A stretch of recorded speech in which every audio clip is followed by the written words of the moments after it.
Hello my dear friends, you're in the Military Summary channel, and in this video we're going to discuss the most important events that took place during the previous 12 hours. And first we're going to talk about the Zaporizhzhia direction, where the Russians, as a result of offensive operation, managed to improve their positions along the road N08 between the village of Novodanilivka and the village of Novopokrovsk. This information was provided us by neutral mappers and by pro-Russian mappers. Now let's move further and let's talk about the South Donetsk direction. After the fall of Vuhledar, the Ministry of Defense of Russian Federation still hasn't confirmed us the information that the Russians managed to secure the territory completely. Maybe they're going to do this today on the 3rd of October, maybe tomorrow, but obviously within the next few days. Meanwhile, according to different sources, the Russians are moving further. As a result of clashes during the previous few days, the Russians managed to secure these facilities, and currently, according to information we receive, the Russians are planning and are attacking in the direction of this facility. If the Russians are able to take under control these strongholds, then the Russians will be able to move further in the northern and the northern western direction in the to the area of Bogoyavlenka and Novoukrayinka. As for Novoukrayinka, today during the previous night, the Russian sources published another video of how they were bombing and attacking Ukrainian positions to the south of the village. Maybe this is something like artillery preparation before further attempts to attack. Now let's move further and let's talk about the Kurakhove direction. The Russians managed to improve their positions. We have additional changes on the ground. According to information that was provided us by different mappers, the Russians managed to improve their positions further between the village of Tsukurin and the town of Gornyak. Just yesterday, if you remember, we were talking that the Russians captured mine and the Terekon, and now the Russians moved even further and took under control this stronghold and this tree line, making the distance between the Kurakhove water reservoir and edge Russian positions very short. Furthermore, some pro-Russian sources reported that the first Russian stormtroopers managed to enter the village of Novodanilivka, and currently this is the territory that is already under complete Russian control. And if we take this in account and try to calculate the distance between possible Russian edge positions in the village of Novodanilivka, Novoselydivka and the Kurakhove water reservoir, then the distance is going to be around 5 kilometers, which makes the situation for the Ukrainians that are located in the villages like Gornyak, Izmailovka, Kurakhovka, Zaryana completely impossible, and there are very big chances, very likely, that if the situation continues developing in the same way, the Russians might encircle the Ukrainians, because from the other side the Russians continue their pressure and their offensive operation on the line between Georgievka, Maximilianovka towards Kurakhove with the purpose to close this cauldron. Most likely the Ukrainians, this will be significant damage not just to Ukrainian forces but entire Ukrainian population and country and Ukrainian state if there are going to be another cauldron in the area between Gornyak and Kurakhovka. Now let's move further. We have additional updates, and according to pro-Russian sources, during the previous 24 hours the armed forces of Russian Federation began moving in the western directions towards the next dense network of the fortifications. We're talking about this significant number of trenches and strongholds. So the Russians began clashes for this one, for the first one. As for the city of Selidova, we have just one video from the southern part, and this is very important. In this video we can see FPV drone attack on Ukrainian tanks that was damaged and destroyed. But the most important that starting of the day before yesterday, almost every single day the Russians began publishing videos exactly from this point, from the southern point. For example, on the 1st of October we got the video how the Russians using the FPV drone attacked another Ukrainian tank that was moving in the same area. These two videos published for the previous 3 days confirm that the Russians most likely do have some plans to develop their offensive exactly in the territory in the direction of the southern farms. Now let's move further and let's talk about the Pokrovsk direction. For the previous few days this territory was pretty active. For example, yesterday we got the video how the Russians damaged the Ukrainian tank exactly in this point, and based on this video we have adjusted contested area in Ukrainian favor. For example, also yesterday we got the video how the Ukrainians were burning Russian positions in this point, and later we got additional geolocations from the same video, and as you can see we have adjusted the map in Russian, both in Russian and Ukrainian favor. All these videos confirm that the Russians are getting closer and closer to the village of Toretsk. According to different different mappers, the village of Novoselydivka was captured by the Russians months ago, but just now we start receiving geolocations that confirm additional progress in this direction. Now let's move further and let's talk about the Toretsk agglomeration. We have lots of changes on the ground, and let's start from the beginning, from the 30th of September. On the 30th of September, the Minister of Defense of Russian Federation reported that as a result of clashes, they managed to secure the village of Nelipovka completely. And after this, the Russians began moving further and further in the northern direction. On the 1st of October, we got additional updates that the Russians managed to improve their positions between the village of Nelipovka and the city of Toretsk. And today, on the 2nd and on the 3rd of September, we got additional updates about additional Russian progress along the railways and along Krivoy Toretsk River further in the northern direction towards the village of Sherbenovka and Petrivkovka. So we see that the Russians are moving from the city of Novgorodska in the northern direction, and we see that Ukrainians can't show any resistance because the main Ukrainian forces currently are trying to resist the Russians in the vicinity of the mine Toretsk Vuhledar, because during the previous 24 hours we got additional changes on the ground in the direction of this mine and the Terikon. Furthermore, as for this stronghold, the Russians have been improving their positions for the several previous days. For example, this is how the situation was developing, for example, from the 29th of September.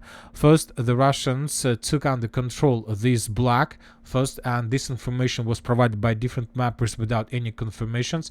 Then the Russians on the 1st of October improved their positions in this part of the stronghold. We got geolocation that confirmed this. Later we got additional geolocation that confirmed complete control over this small block, and then the 3rd of October we got additional changes on the ground in Russian favor. So the Russians are moving, and also the Ukrainians can't stop the Russians offensive.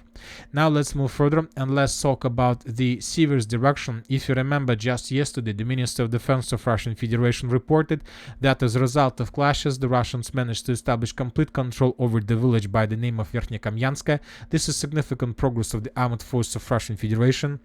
And after this piece of news was published, the Russians begin full-scale offensive operation on the line between the villages of Razdolovka in the northern direction, further in the north of the village of Veselaya, and between the villages of Sporna and Ivanodarivka.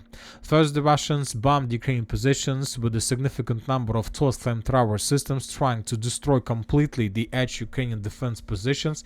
And obviously, after such a heavy attack with the use of tall flamethrower systems, nothing could survive. And after this significant artillery preparation conducted that was carried out by the armed forces of Russian Federations, the Russians began offensive. And we got first geolocation. For example, in this video we can see how the Russian soldiers were moving back, were returning back from another offensive operation. This is a very important video. The Ukrainians, using distance mining method, managed to mine the main Russian evacuation roads, or with the use of FPV drone, the Ukrainians attack the retreat Russian forces. So the explosion took place exactly in this point, but the Russian vehicles were moving along this line.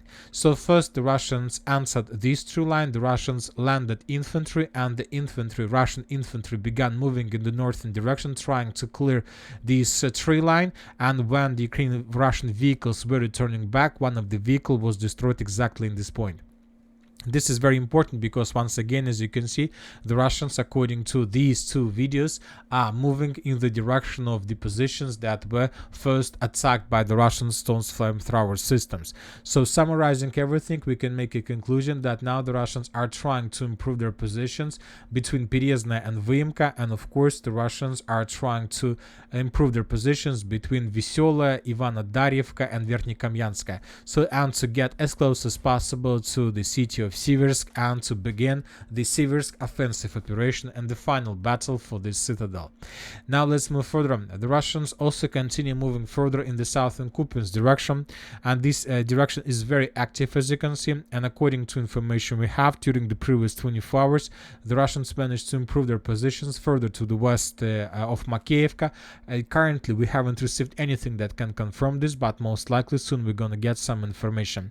Furthermore, we have additional updates that's from the north of Makeivka. In this video we can see Russian soldiers that were trying to attack Ukrainian positions in this part of the front line, but Ukrainians attacked the Russians with the cluster rounds. Based on this video we have adjusted just this small part in Russian favor. Now let's move further. As for the northern Kupiansk direction, we haven't received anything, but I'll remind you that the latest update was that Ukrainians began withdrawing their positions from this pocket, trying to avoid and to escape the encirclement from the Russian side. Now let's move to the Kursk direction. We have lots of very interesting updates, and the most important that the Russians continue bombing and attacking the Ukrainian forces in the area of Pokrovsk. Lots of artillery strikes, and for example, this is the picture from the same village from yesterday. This is the picture from the day before yesterday. So as you can see, the Russians are not counting their artillery rounds to attack the village. This is something like artillery preparation. Within the next few days, most likely the Russians will try to restore control over the village. As for the northern direction, we have small changes according to different mappers. According to pro-neutral mappers, the Russians managed to restore control over these fields between the village of Novoselydivka and Sheptuchovka and Zhuravli. So this small block was recaptured by the Russians according to different mappers. As for Glushkova area, the parties are still restoring their forces, their power after very heavy clashes in the fields, but we have made changes on the ground. According to different mappers report, we have restored control to the west of Veselaya, and we have turned the fields between the village of Novy Put and Glushkova into contested area according to different updates and according to most important neutral mappers update. So this is the situation on the ground. Furthermore, we continue receiving different political events. For example, the Guardian is saying that there will be no ceasefire. They're taken about Zelensky, and Zelensky hopes to return all territories lost to Ukraine by force of arms. So he still believes that Ukraine is able to restore control over the entire territory, over entire Ukraine of the border of 1991, and also I remind you that he is planning to finish the war in the very near future. Now let's talk about the situation in the Middle East. We got lots of very interesting updates from this area as well. The Security Cabinet of Israel decided to implement a harsh response to the Iranian attack. Later we got report that Israel has proposed that US strike Iran's nuclear facilities. US President Joe Biden said Washington does not support such a decision. This is very important statements from Israel because during the previous night we got very important statement, very important report from Iran, and some sources report that this Friday the Iran authorities is likely to announce a possible change in Iran's nuclear doctrine, and this is going to happen this Friday.